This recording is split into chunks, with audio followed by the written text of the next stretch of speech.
In other news tonight, Nassau police with a warning tonight about a deadly drug targeting children. It looks like something that would appeal to kids. So how do you know what to look for? News 12 Crime Reporter Krista McNally live at police headquarters with the details. Krista. That's right, Joe. Rainbow fentanyl. It looks almost like candy, and officials say it is attractive to children. Now, fentanyl is 50 times more potent than heroin and 100 times more potent than morphine. We spoke with a woman who lost her son to an overdose, and she says it is critical for parents to talk to their children about this deadly drug. Nobody wants to join the club that I belong to because I don't have a photograph of Thomas past the age of 21. And I don't want anybody else to be in that club. Linda Ventura lost her son Thomas to an overdose.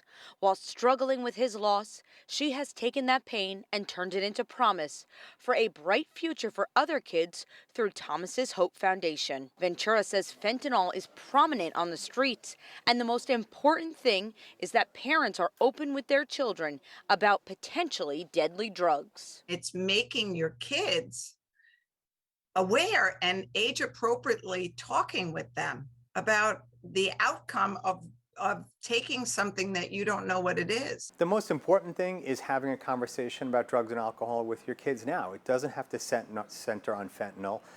Most kids don't start with fentanyl. They start by vaping, they start with tobacco, they start with alcohol. Nassau County Executive Bruce Blakeman says they have distributed information to school districts countywide to get the word out about the fentanyl now being made to look like candy. It looks like colored chalk, or there's a candy, a sweet tart.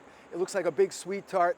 But the thing about it is just a small amount can kill somebody. Because it is so deadly, experts warn if you suspect something is fentanyl to call police and do not touch it. The candy-shaped and colored drug is not currently on Long Island, but is spreading in other parts of the nation. Sometimes we see these things on the street and it takes months before the public becomes aware of it.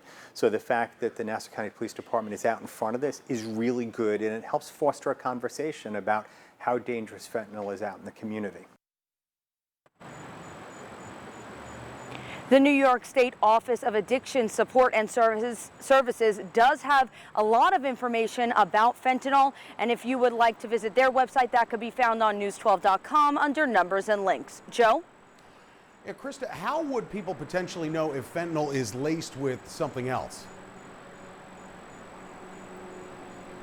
So there are actually these fentanyl test strips, and Dr. Jeffrey Reynolds says they are pushing for legislation to have those test strips spread throughout New York State so people would potentially know if there is fentanyl in another product.